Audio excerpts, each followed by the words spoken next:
What is going on, ladies and gentlemen, boys and girls, dogs of all ages, shapes, and sizes? You're all beautiful, even if you're one of those old dogs who can't hear me. I love you too. Feel the vibrations. We are back with another episode of the Schoch Factor Podcast, and we got a fun one. I am fired up for this. We are joined by Texas A&M Aggie, Jace LaViolette. And Jace, I got to know, first off, I've been nervous about this for a little bit. How did I do last name-wise? What, was I close? That was a lot better than what I thought you were going to do. That's actually pretty much spot on, Laviolette. A lot of people Oh, butcher it, but that was pretty good right there. it, But I I mean, I think got to ask, what is your last name? I was trying to say it all night. I felt I was butchering it. Yeah, no, mine's Shock. So I'm glad we're on the same page of like, hey, look, we kind of think we know it, but we might not. Fortunately, Yeah. in your case, I don't really have an excuse not to know it because every weekend of the spring, there's a different and another big fly from Jace LaViolette, and I hear it, and I hear it every time. So there's no clips of me hitting home runs out there, so it's tougher for you. But I want to start off this whole interview, my whole process when I communicate with players. I do it through Instagram DMs, and your Instagram handle is Lord Tubbington. Which I got to Yeah. know where'd that come from? How'd that come about? And how are you like, you So, know what? That's the name. so Hayden Shot. I mean, I told you before, he's a character. He's just straight clown. Likes to have fun, loves fun. Like that's him. And we're just going through the fall, and so out of nowhere they start calling me Tubby because he said I look like a Teletubby. I don't agree with it. I think that's total. I think that's terrible. I think he's lying there, but whatever. Beyond that, and then all of a sudden people called him the Tubby, and so then he brought up Lord Tubbington, and I was like, you know what? I actually kind of think that one. I actually like that one. Let's try and get that one to stick. So I changed my name to Lord Tubbington on Instagram. He was like, all right, it's gonna stick one day. Like it'll come. So Well, that's kind of where it came from. But I believe the hey, day you is know what? here, The you time for it to know? stick is now. Yeah, It that's what I'm saying. The really time for it is. to stick is now. I will only refer to So you on the internet as Lord Tubbington from now on. All right? Lord Tubbington, please do. I Please got do. you. I got you. See, you get the media to catch That's on, and that's awesome. when it really snowballs because the people who talk about And you then it just identify you goes. as, Oh yeah. yeah. So you're set up. You're set up That'll great be now. awesome. So growing up, were Let's you go. always like That's a awesome. giant person? Like, because you say Teletubby comp, Oh, people are scared of Teletubbies in their suits. That makes sense. It's freaky. But if a Teletubby was as large as you, I think that's way scarier. yeah. I mean, I've always been a giant kid. So I was talking to my buddy the other day. I was like, dude, I never got to do mutton busting because from 4 years old, I was too heavy, too big. And I've legit, since I've been a kid, just always above, I guess, the normal height and, weight, you want to say. Well, hey, So that's I'm a large human being. it's fine. It works out well for you. Translates to hitting a lot of home runs, which I definitely appreciate watching. So I won't complain I'm about that. Yeah, I won't complain about that. yeah. You said you were too big for what now? I didn't quite catch it. Was it mud busting? Is that Mutton what? bust, mutton Mud? busting, mutton busting. It's like during the rodeo.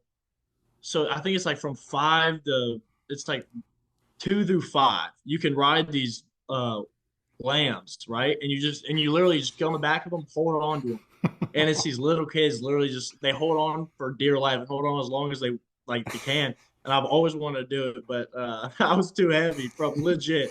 When I was 4 years old, I could do it, and I was too heavy, and I was like, "What?" So So there's this thing people talk about. One, I had never heard about that being from the East Coast that doesn't come up often, but that is awesome. That sounds like a hilarious time. But I think one thing that's very common, especially with more superhero films coming out, is that supervillain arc. The how did the villain become the villain? What trauma happened to him? For you, becoming the yeah, villain of baseballs, the baseballs are watching your origin story and they're like, okay, they didn't let him ride these animals, and that's why he's it was the taking it button out busting, on dude. I'm telling you, it was the button busting. I would them. give the so credit to that too. so the baseball just became the outlet. You know, you can't take it out on the mutton Exactly. busting. So growing up, you're from Katy, Texas, and that's another thing. I'm not sure if I say that right, so I Mhm. apologize if I got Yeah. that one wrong. But Hey, look, we're learning. I'm a lifelong learner. That's what UVA told me to be. Exactly. But growing up in Texas, was it always Texas A&M like throughout the whole recruiting process where you like this is the dream school? So I actually never talked to Texas A&M. All right, so I was committed to LSU under Coach Kane, and when I was 14, decode whenever they got the new coaching staff, and Kane told me he was like, "Hey man, like we've got a spot here for you," and I was like, "All right, let's go." And I will say it's the best decision I've made in my life to this point to come to Texas A&M and be in a Texas A&M fighting Aggie, and it's been unbelievable what I've not only learned, I guess, on the baseball field, but also as just how to be a human. And I mean, I've made relationships here that it's unbelievable. So now I'll say it's my dream school. No, that's awesome. I mean, go to the place and make it your own and have the best experience you can. That's Yeah, awesome. And on the decommitting side of things, it's like, look, when I was 14 years old, I wasn't making the yeah, biggest exactly. decisions of my life.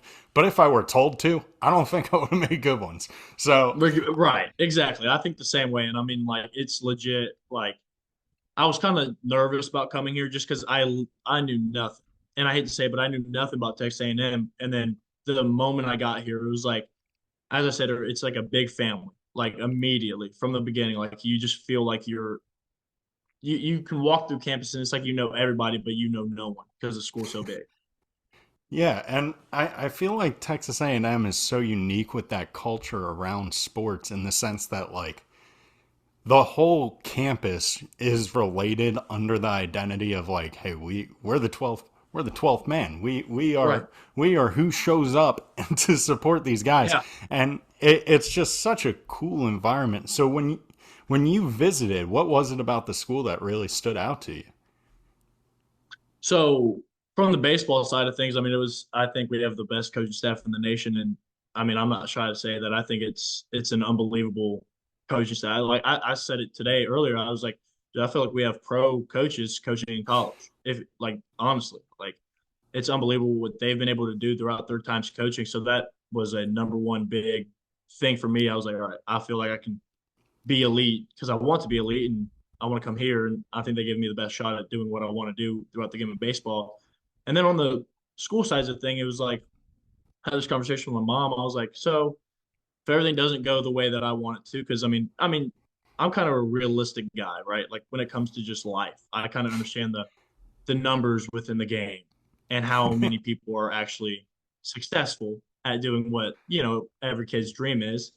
And I was like, I think A&M gives me the best setup for life after I'm done. Whenever I end up being done playing, like I think this school, Texas A&M, gives me the best setup, not only I guess sports wise, but also, I mean, if I want to go get a job, I'll walk in there with my Aggie ring, and then they're like, "All right, let's go." And it's just and you walk, and it's unbelievable, like the connections that you'll get. I've heard stories about people being in like Denmark, just walking around with an Aggie ring on, and they'll meet somebody else with an Aggie ring, and I'm like, what? Like that doesn't normally happen, you know? And like it was just things like that that drew me in, and I was like, yeah, this is the place for me. Yeah, and I'm going to be honest, for most schools, most alumni, they don't recognize the ring. It's like, hey, your car has a bumper sticker with my school on it too. So like that's how Hmm. they connect. So like it really seems Yeah, like Texas A&M as a school becomes a part of like the students and the athletes' identity in a sense. no, 100%. Like it's legit engraved in me now. It's my life. Like Texas A&M isn't a school to me; it's a home. You know, like honestly, that's how I think of it. It's not. I don't go to school here. Oh, I live here. Like this is my home. This is where I was meant to be. No, that's so awesome to hear So because so many times in college baseball, it's rare to have guys like absolutely love where they're at. So when I get to see it, yeah, super I cool, agree. and like to hear that genuine Yeah. appreciation is really awesome as well. And you touched on it a little bit with the coaching staff there, but I got to know, what is Coach Schloss like? Because I see him in the in-game Yeah. interviews, and he is always, I don't know if he tries to be funny, but he is funny, like inherently. he's he's hilarious. I mean, like obviously he's what you think a head coach would be. I mean, like there's times that yeah, he'll get on to you, and I mean that's what a head coach is there to do, right? Like he'll get into you, but also he's like he's like your best friend, during the game, and then in practice he'll be your hardest like critique, right? But I actually enjoy that. And then off the field, it's like he's I don't want to say your friend, but like he's just your friend. Like you're not. I don't want to say like you're not scared of him, but you're just not like he's not a scary person to be around. You know what I mean? Which I love. I mean, he literally just comes sit in the locker room sometimes and just has conversations, not about baseball, just about life, and Oh, it's a neat thing. no, that's awesome. And I It's totally pretty get cool. what you're saying, where it's like, you have the respect for them and this quote unquote fear, because in the back of your head, they are Right. always, at the end of the day, the person who can say, hey, go run till you puke, and I have to do it. They're like the only people in the Oh yeah, world who have that power. exactly. And you can't say no. There's no saying no to that. Exactly, but it So sounds like the way he like builds trust with y'all and builds those relationships, like that fear just goes, hey, look, it's gone. We can be normal human beings yeah, together and have this mutual respect. yeah. No, Now, that I think that's what he wants us to realize is like he's he's just another like human being, right? Like he's us. It's just he's been doing this for a lot longer and he knows a lot more and he's more wise throughout this game than we are. So we all respect him. I mean, tremendous. I give all my credit to him and whatever he's done for me. So I think he's amazing. yeah, I think one good thing that always helped me out as a player when I was like nervous about meeting a new coach or things like that or what they'd think of me, I always just thought, you know what? Back in the day, they played college baseball too. I Yep. know what that means. Like I know how they're going to be as a human being. Like they'll understand me. And Yeah. it sounds like Coach Schloss is exactly that guy.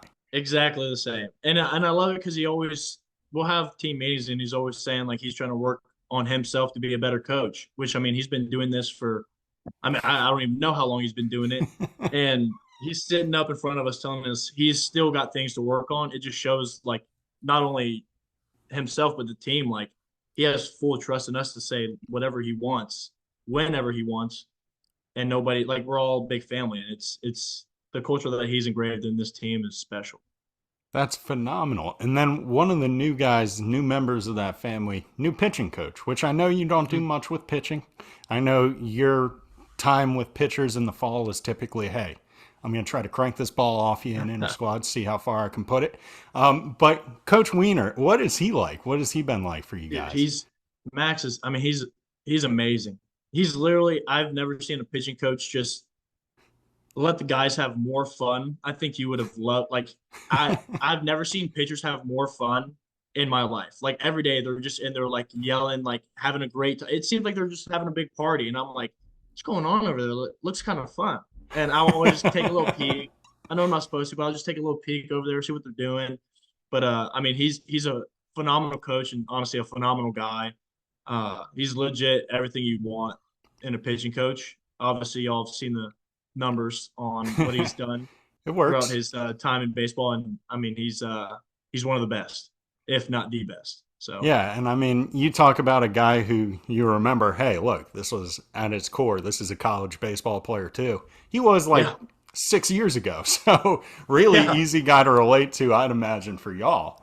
oh 100%. Like we literally like it's like I'm talking to one of my teammates, but obviously I know he's a coach, but like it's literally like I'm talking to one of my teammates because we just relate about everything. No, and that's so cool. And those were always my favorite coaches to have, just Yeah. like the ones where it's easy to connect with them and all of that. But moving along, you went on, you come in, you get recruited, everything's great, you get acclimated to campus.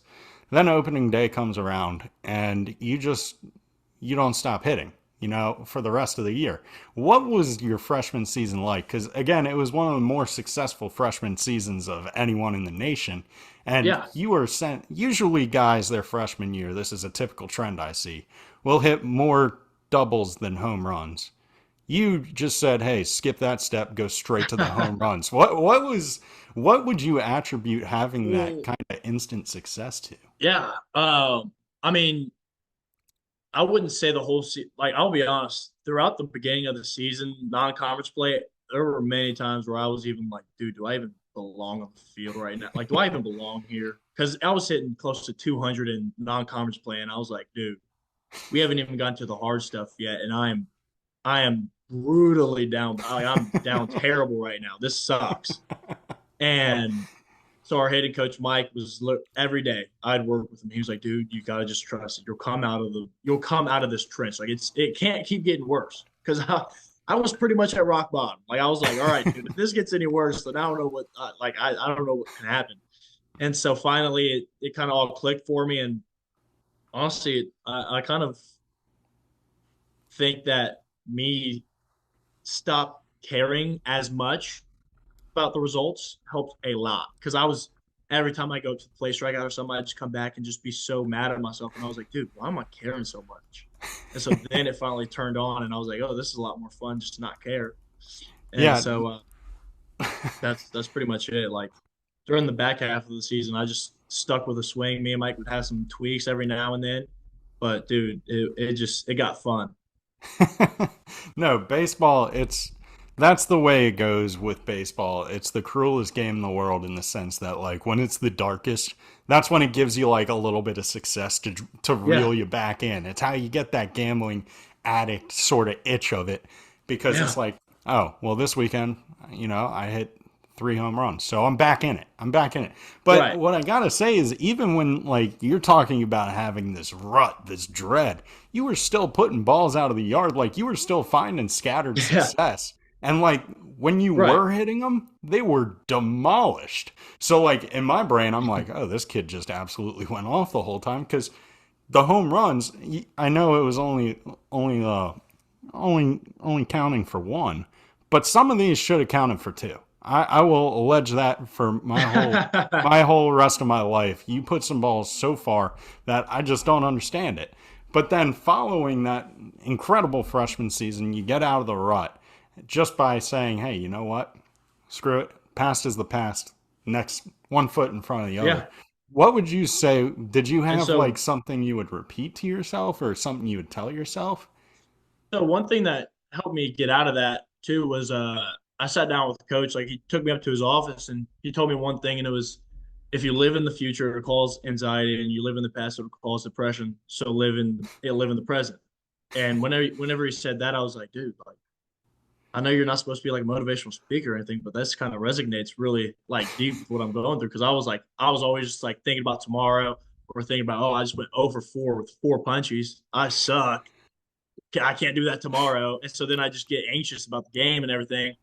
And that was just honestly, that was the one thing that helped me kind of just get over it. And obviously, we have a mental coach, Brian Kane, who we work with here a lot. And we have cues and stuff that I'll use every time I go up to the plate just to get me kind of locked in and know my approach, know what I want to do. But honestly, that's the biggest thing that helped me was just living in the present instead of just worrying about all these other uncontrollable, like non-controllable things that I don't know what's going to happen.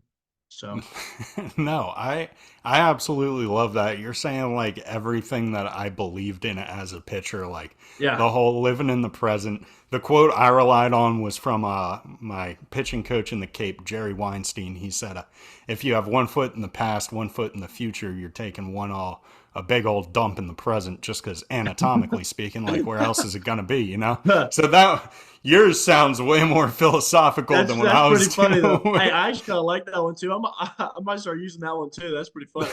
Yeah, there's got to be a way to merge the two together. Yours Oh is yeah, it like the has to be. intellectual one. Has to be. But while we're on the topic of the Cape, after your successful freshman campaign, you go up to Falmouth, and it was before you went to Team USA, Mhm. correct? You go up to Yeah. Falmouth. And did you have any idea about Team USA when you went up there, or was it something where you go up and get invited to? So I knew that I had gotten invited before I left for summer ball, so I went up to the Cape. I knew I was going for about 9 or 10 days. I think I went, and I think I took like a week or two off just to kind of be like, all right, done.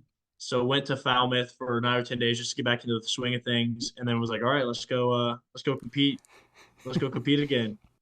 Not saying I wasn't competing out in Falmouth, but that was more just getting back into the swing of things. And then Team USA, that was some real arms out there. I'll say. Oh yeah, absolutely. Now, when you went to the Cape, were you driving yourself this whole time, or were you flying these places?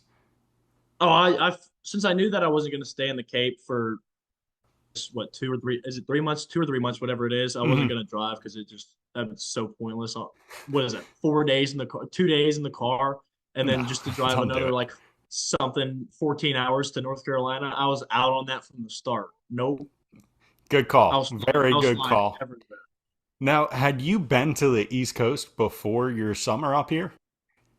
I had not. No, I don't believe I had.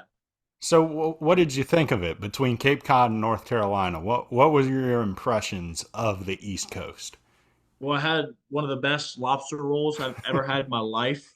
I have to say, it was delicious, and honestly, the weather out in the cave is unbeatable. I enjoyed that during the summer. But other than that, it just kind of felt like I was back in Texas. Once I got to North Carolina, it was brutally hot, nothing to do. It was terrible. No, North Carolina, it gets warm. I live in North Carolina now, but I'm by the Yeah, beach, so it's a little bit different. it Um, was brutal. Like it might have been worse than Texas. Like I thought it was worse than Texas heat at one point. I was like, this actually sucks. it's because on the East Coast, the air feels like a blanket because of just all the humidity. Humidity. So it's Yeah. like every time you move, you feel it because there's just heat sitting in the air. It's Oh, it rough. was brutal. It was Like it was rough. Like I would take dry heat 105 over like the East Coast 94 any Oh day of the yeah. week. Any day of the Any week. day. Plus Any day. I'm a naturally sticky guy. Your Oh Instagram yeah. handle is Lord Tubbington. I assume the sweat comes out from time to time too. Oh, it Here does. it's rough. It's brutal. I'm a natural. I just dude, during the summer here, I step outside, I am immediately sweating, no matter what. I'm sweating just thinking of a Texas summer, so I'm right there with you. Now, what was it like playing for Team USA? I've talked to a few of your teammates, a few of your close buddies from Team USA, so Yeah. if you don't say their names, I feel like they might hold it against you, just so you know. Yeah. I mean, playing with I already Jack, Charlie, dude, all of them out there. I already do. I mean, playing with those guys out there, like it's an unbelievable feeling and something that's a once in a lifetime opportunity, right? Like to go represent your country and play baseball.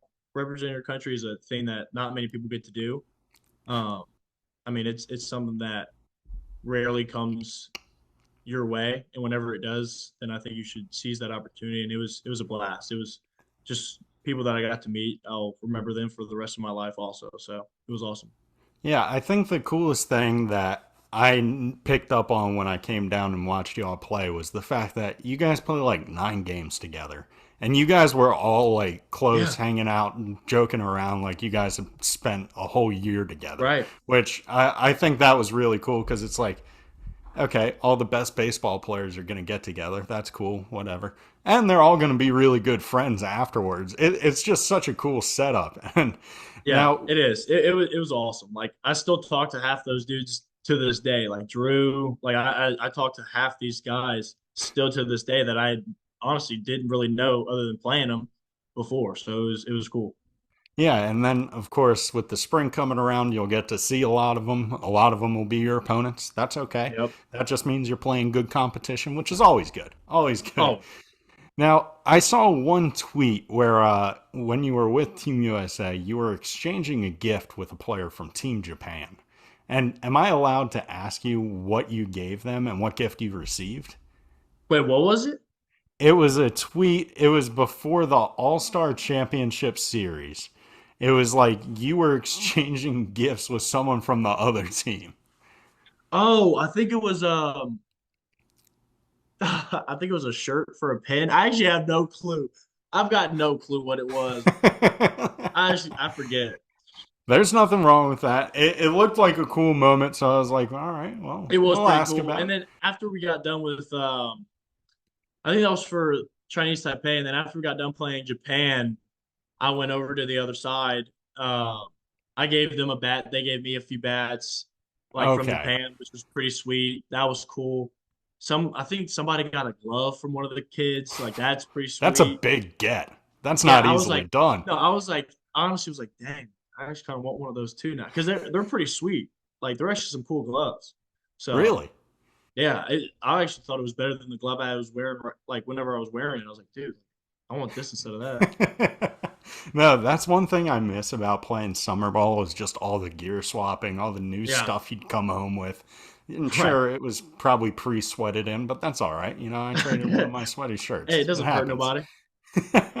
Now, was there a particular thing you learned with Team USA that you would say you took with you? What was like the biggest lesson you got?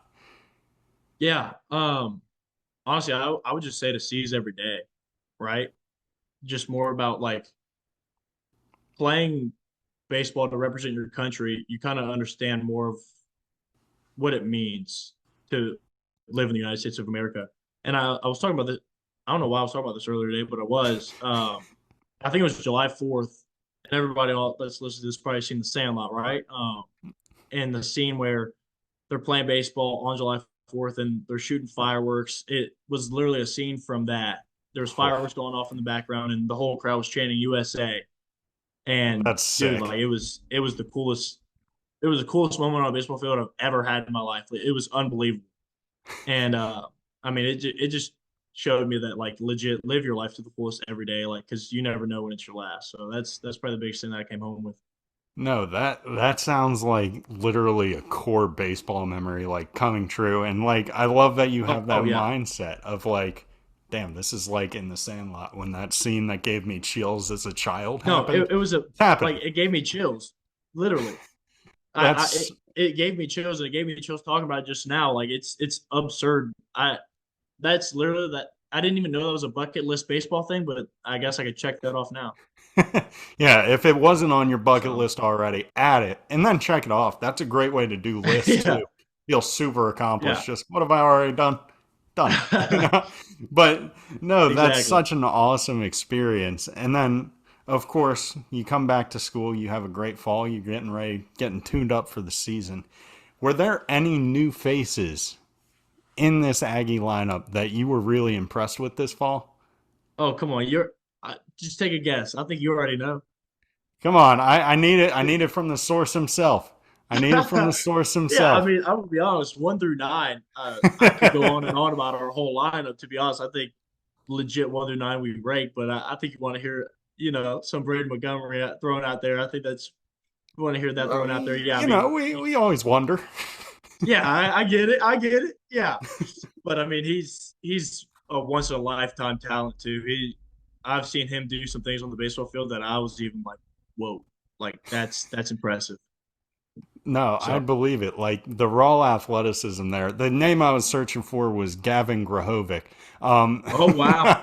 Hey, that's hey no, no, don't throw that on me. no, I'm not putting anything. Look, I did a preview on y'all the other day. I got the whole list right in front of me. So Yeah. there's a lot of new faces to be excited about for you guys. And that one might be the shiniest, maybe the handsomest. I don't know. That's up to Oh, you and the don't give nation him to that. decide. Don't give Gavin that. Don't ever Oh, don't put that in there. don't That's worry. crazy. You can't let him see that. Don't worry. I was giving it to Braden. Giving it to Oh, Braden. okay, good. You know what? You can give Viewmont that. You can give Yeah, him that. he could use it. He's throwing that fast and hitting baseballs that hard. It's like, all right, let's give him some Exactly. action. Plus, he's going to be out there getting outfield assists next to you. It's going to be a lot of Exactly. fun. It's gonna be And fun. and so this season, I saw that you're shifting to center field. Is that what you're doing? Yes, sir. How do you feel about that? What have you noticed is different? What have you noticed that you like more? Yeah, I'm excited. I played center field all throughout high school. It's kind of like where I feel most comfortable. Played it out in Team USA, and I enjoy Roman center field. I enjoy going chase down balls. You don't really get to do that much out in right and left field. It's more of just like to the gap, and then you kind of just get caught off by the center fielder. At least last year I did by JT Jordan Thompson. But I mean, it's gonna be fun. It's something that I need to work on a lot again, right?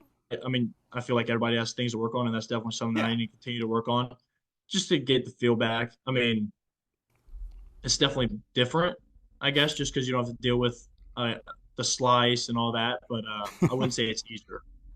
Yeah, absolutely. And it sounds like you're looking forward to some more meaningful runs because the Yes, courtesy jog and then watch the center fielder catch it, that can't be that much fun. Now you're going to get to it's be the center yeah, fielder. it's not that much fun just watching them steal every ball from you. I will say, but you kind of have to just endure the pain. Yeah, it's the center fielder's show. We look bad if we call him off, That's the way it Exactly. goes. But I think what people don't understand about Lord Tubbington, I think what's slept on is the fact that you're actually pretty fast. Like you had 18 stolen bases last season. That doesn't just happen. Is speed something you work on, or is it something where you're like, look, I'm working on maxing out my other stats. The speed just happens from time to time. I mean, I want to be as fast as I possibly can. Like, Steal more bases, what you got to do is before every weekend series, follow the opposing pitchers on Instagram. Let them see your name as Lord Tubbington. Then they're like, oh, this guy's not going to take any bags off me. Then you take 7. should I just DM them all too and just ask them not to pick over and just have a long leg too? Yeah, it's just like, hey, look, man, like, I really don't want to get my jersey dirty. This is the one they're going to frame for me after, like, senior day. And, like, when they want me to donate back when I'm a big time alumni, they're going to send this to me. And I don't want it to be dirty in my man cave. So I think you play it off that way. I think you buy yourself a Yeah, couple extra steps at least. I might try it. I might try it. Now, Jace, I got one last question before I let you go. But is there a particular weekend or series you are most looking forward to this year? Whether it be, oh, I'm going to see a bunch of my teammates that weekend from over summer, or just Yeah, like our fans go nuts when this team goes to town. What do you got? I've got to say, I think I'm most excited for Alex Box. Hmm. I think I'm excited to go. I've never been to a game there, so the first game I ever go to, I'll be playing at it in. So that'll be a fun time. I've Oh, heard that it gets pretty. absolutely. I've heard it gets pretty rowdy over there, so I want to see it for myself. Oh, absolutely. And I know that A&M fans get into it, and I know fans across the SEC get into it. They all get into it their own special ways. I will say the box seems like they get into it in a very special Yeah, and they get intimate way into it because in they're a on little different way. Yeah. you. Yeah, they get into it and they take you with them. And I mean that in a Hmm. good way. Like it's great to get heckled. Oh Getting yeah. heckled is so much fun. Have you had a favorite chirp you've heard? Honestly, no. I honestly just laugh at them all. Like last year, I thought Arkansas was probably the best hecklers. They from the beginning, I hadn't even had that bad yet, and they were just going at it the whole game. I enjoyed that. I thought it was pretty funny. But there's not a heckle that I've heard yet that has stuck with me. But I hope soon I get one. Yeah, there's always I can think of like one or two. I won't ever broadcast them because it probably probably get me in a lot of trouble. But it'll come. It'll always come, and Yeah. that's the fun part of it. It just means the fans really care. That's what you got to tell yourself. Exactly. They just really care. Exactly.